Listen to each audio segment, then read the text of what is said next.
প্রথম দেখায় জমজমাট মেলা মনে হলেও এটি একটি খেলার মাঠ, অথচ হরেক রকম দোকান ও রাইড স্থাপন করে বন্ধ করা হয়েছে সব ধরনের খেলাধুলা। চাঁপাইনবাবগঞ্জ সদর উপজেলার বারোঘরিয়া খেলার মাঠ সবার জন্য উন্মুক্ত ছিল।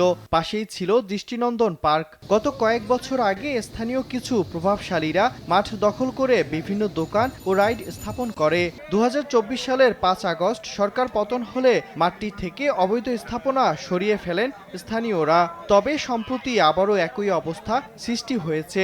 এ নিয়ে ক্ষুব্ধ এলাকাবাসী। ২-৩ বছর থেকে এই মাঠটা একদল চাঁদাবাজ চক্র দখল করে দোকানপাট বসিয়ে খেলাধুলা মাঠটা নষ্ট করে দিয়েছে। কিছুদিন আগে থেকে দেখি মাঠটা সম্পূর্ণটা দখল হয়ে গেল এবং এই মাঠটি দখল হয়ে যাওয়ার কারণে এই ছেলেগুলো নেশাগ্রস্ত হচ্ছে, খেলাধুলা করতে পারছে না ছেলেপিলে। এই মাঠটাতে ফুটবল খেলা হতো, বুঝতে পেরেছেন? এখন তো দোকান পাশার ছেলেপিলে খেলতে পায় না। বারোঘরিয়া ইউনিয়ন পরিষদের চেয়ারম্যানের অভিযোগ, দখলদাররা প্রভাবশালী হওয়ায় দখলমুক্ত করা তাদের সক্ষমতার বাইরে। মেলায় বিভিন্ন অসামাজিক কর্মকাণ্ডেরও অভিযোগ তার। জুয়া, মাদকদ্রব্য অনেক কিছু এখানে সংগঠিত হচ্ছে।